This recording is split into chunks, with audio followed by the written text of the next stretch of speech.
So, as we said, in terms of the setup, previously you're aiming a long way to the left there with your feet, your body and everything. Your target line is roughly about then. If you watch when this club goes back, I'll zoom in a little bit.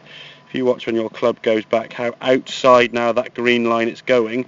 So your swing path now is all across the golf ball. Right. And if you hit this shot now, this is a good contact to be fair after umpteen shots of hitting it. But look at the height now of this ball coming out. That's quite a high shot for a set. It hasn't landed yet. It's landing probably just short of that flag number 5 and didn't really go that much too far past the flag.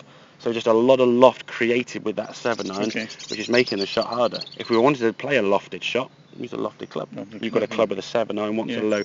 So on the right hand side now we can see a much more neutral setup. Everything's more in line to target. The club now as it goes back, you can see is going much more sort of back and through towards the target line, straight down that green line, back down the green line. Nice little strike, and again with this golf ball now it's landing on the green just in front there as we can see, and now rolling the majority of the way all the way to the flag. So a much more sort of what I call neutral setup. Just one thing to make sure you get yourself left of the golf ball. By that I mean your sternum and the club and the hands and stuff. On occasions you would tend to sort of lean back a little bit, and I think that probably you're then trying to lift it. Exactly, and that sort of stemmed from your old setup where you're aiming left, having to try and almost get on your back foot, like a back foot cover drive. It's probably something I've sort of crept into over the years. Exactly, I think old school sort of technique was when I was sort of first started playing golf years ago, where you sort of aim left and club I was open, you sort of chop across golf balls and stuff. You spun your chip shots. Where now really, if we're looking for a low running shot, we don't want backspin. If we're playing a specialist shot to get some loft, then we'll use a sand iron. But even with the sand iron, this same technique, a bit more neutral and square, will still give us the loft we need, because you've got 56 degrees of loft. If you've got a lob wedge now, 60 degrees of loft or whatever.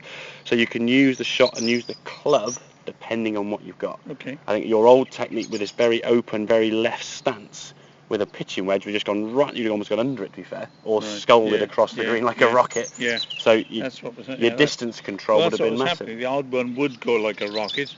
But the problem with that is then the swing length you make for say a 20-yard shot, you might get a shot that goes 3 yards or 33 yards.